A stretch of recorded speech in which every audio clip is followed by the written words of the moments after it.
Alright, well today let's talk about this electric contraption I got going here. I haven't really done too much on it. I do have some extra batteries. Right there, I got 14 Nissan Leaf batteries, which I'm going to hook up in series.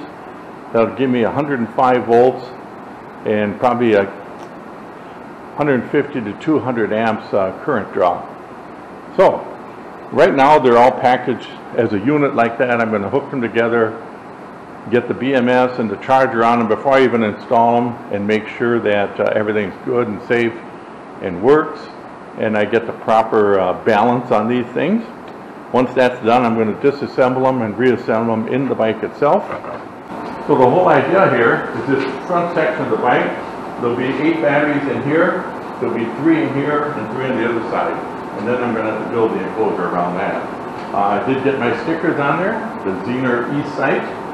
I'm going to leave the Victory on there, and I'm going to stay with the same color scheme, which will be kind of a silver gray, a dark silver gray, and the bright red. I think that looks kind of cool. So I'm going to add some of the red onto the saddlebag back there, and the whole front end is going to be fancy schmancy of some sort. I don't know exactly what we're going to do. But anyway, I did post this on one of the Facebook groups and had a lot of heat about it. It was actually a group dedicated to trikes, which I thought, you know, would be kind of fun to be on. Turns out they only like trikes that are built backwards. They don't like the ones that are designed around steering. They want the ones that are designed the way they've been doing it for 100 years. And they're very much anti the electric thing. So I obviously just joined that group. I'm not going to, you know, fight with people and try to reason with them and that kind of thing. But, I thought it was kind of interesting. They did bring up some good points. You know, criticism is actually kind of a good thing because it makes you think. And you know, one thing the guys brought up was, well, first of all, they didn't like the design because they think the wheels should be in the back and they should steer terrible and ride terrible and that kind of thing, because that's the way it's always been done. So that aside, they didn't understand how the electric thing works. You know, people look at range. How far can you go? They don't understand that something like this, especially because this is not a tour bike. This is a sport chase around town bike. You basically do short hops with it and charge it in between. One of the things was, well, you know, they'd use its fossil fuel to charge. Well, what doesn't? I mean, you got electric hand tools, you've got electric garden tools, electric lawnmowers. They're all chargeable, and they all charge using some fossil fuel, I imagine. You know, every state is anywhere from 1 to 25% renewable energy. The other thing is, you know, people don't understand how power plants work. Now, when I was in the Army, my MOS was power plants. The large generators, any generator, is inefficient unless they're running at 85% demand. Anything under that, the generator is wasting fuel because it's not producing enough electricity or not servicing enough electrical devices to offset the fuel usage.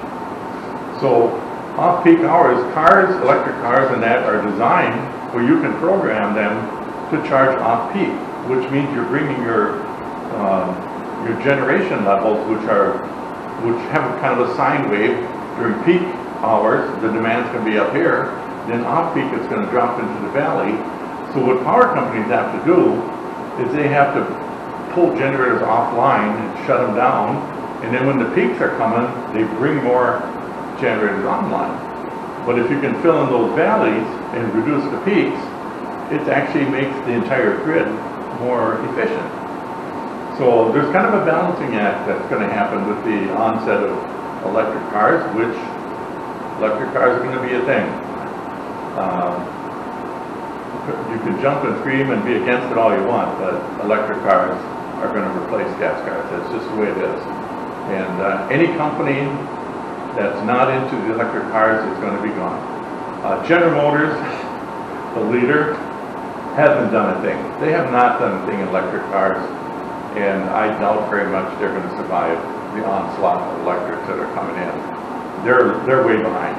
They had the conservative attitude that, you know, we're going to stay with gas cars. Everybody's going to want gas cars. Well, no, that's the wrong attitude. You see that, I see that all the time in business when I was doing consulting work and stuff. Companies would just think, oh, we're always going to have this product and we can just, you know, push that we have quality and all this, and then the Chinese come along and build the same thing about the same quality for 1/3 the price, and all of a sudden this company that's been in business for 100 years is gone. You can't drag your feet. You have to always be looking ahead at what's coming down the pipe, or you're just going to get left behind. Everything's that way. It's not just electric cars, it's any kind of manufacturer. I'm sure anybody who's been in business and manufacturing understands what I'm talking about. One of the other fallacies is, you know, building an electric car or electric motorcycle pollutes just as much or more. It does not. It's similar because you still have to use renewable energy or non-renewable energy, you know, to build the steel and dig up all the components and to refine them and that kind of thing. But once it's built, you're done. This thing doesn't pollute. I can drive this around. The only thing that will pollute on this is me having to buy tires every, 20,000 miles or 30,000 miles.